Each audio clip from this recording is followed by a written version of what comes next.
পাড়ার ছেলে হাবলু, তার হেব্বি মোবাইলের শখ। যেখানেই যাক, নাওয়া খাওয়া থেকে শুরু করে টয়লেট পর্যন্ত মোবাইল তার সঙ্গে। প্রতিদিনের অভ্যাস মতো হাবলু সেদিনও মোবাইল নিয়ে টয়লেটে বসেছে। তবে আজকে তাকে বারবার টয়লেটে যেতে হচ্ছে, কারণ আগের দিন একটু ভাজা পোড়া বেশি খেয়ে পেট ঘেটে ঘ হয়ে গেছে।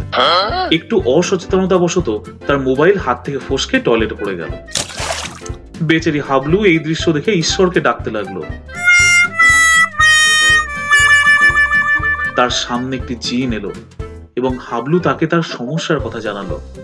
জিন বলল, চিন্তার কোনো কারণ নেই, এই নাও তোমার মোবাইল। বলতে বলতেই মোবাইলটি টয়লেট থেকে নিজেই ওপরে উঠে এসে হাওয়াতে দুলতে লাগলো।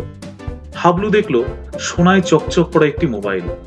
এই সময় তার ছোটবেলায় শোনা সোনার কুঠার রূপার কুঠার গল্পটির কথা মনে পড়ে গেল। সে ভাবলো জিন তাকে পরীক্ষা করছে। সে নিজের লয়্যালটি দেখাতে গিয়ে বলল, এই সোনার মোবাইলটি আমার নয়, আমার মোবাইলটি সাধারণ।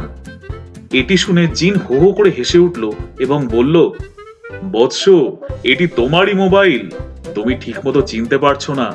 ভালো মতো দেখো, এটি সোনার হলুদ বর্ণ নয়, তোমারই উচ্ছিষ্ট লেগে এটি হলুদ বর্ণের হয়ে রয়েছে। বেশি ফাজলামো না করে তাড়াতাড়ি এটাকে পরিষ্কার করো। বেচারি হাবলু।